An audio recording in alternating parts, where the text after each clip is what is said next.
Hazreti Osman radhiyallahu anhu'nun kızmatçısı mындай deydi.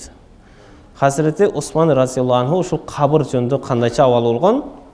Kana Osman ibn Affan radhiyallahu anhu iza waqafa ala qabrin yabki hatta yabulla lihyatahu.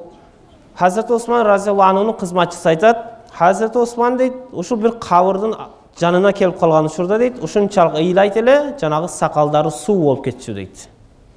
Жана жууганда суу болгондой, көз жашын агып, сакалдары суу болуп калчу дейт. Фақила лаху, ошол Осман разияллаху анхуга, 3-чү халифага мындай деп айтылды дейт.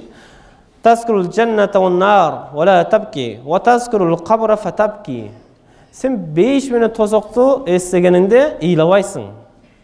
5 минут тозокту эстегенде ыйлабайсың, бирок кабырды эстегениңде ыйлайсың. Эмне үчүн деп Hazreti Osman radhiyallahu anhu'dan janında kızmatçısı surap uşunday suroo berip жатат. Qala Hazreti Osman radhiyallahu anhu жооп берип жатат. Inna Rasulullah sallallahu aleyhi ve sellem qala innal qabra awwalu manazilil ahireti fa in naja minhu fama ba'dahu aysaru minhu deydi.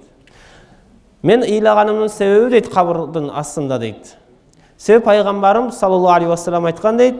Бул кабыр дейт. Кабыр көр.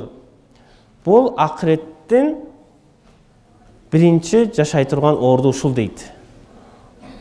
Ал дүйнөгө көчүп өткөнүбүздөн кийин эң биринчи жашоо ошол кабырдан башталат дейт.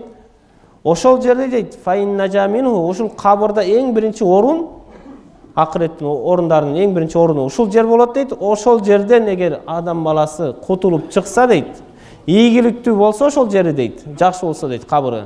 Фама ба'даху айсару минху, андан кийингиси жеңил болуп кетет дейт. Биринчи күнү кабырга койгондо адам баласы ошол жер сизге нурланып, жумшак, ушундай кенен болсо, андан аркысы сөзсүз жеңил болот дейт. Андан аркысы иншалла бейиш күтсөңүз болот деген сөз чыгат. Ва ин лам янжу минху дейт. Фама ба'даху ашадду минху дейт.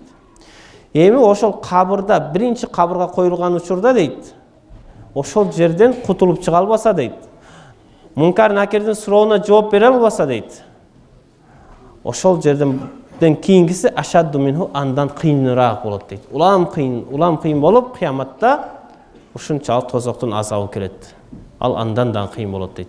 Ошон үчүн мен биринчи эле кабырды эстеп, кабырды көргөндө ушунчалык ыйлаймын деп Hazreti Osman radhiyallahu anhu өзүнүн кызматчысына ушундай деп айткан экен.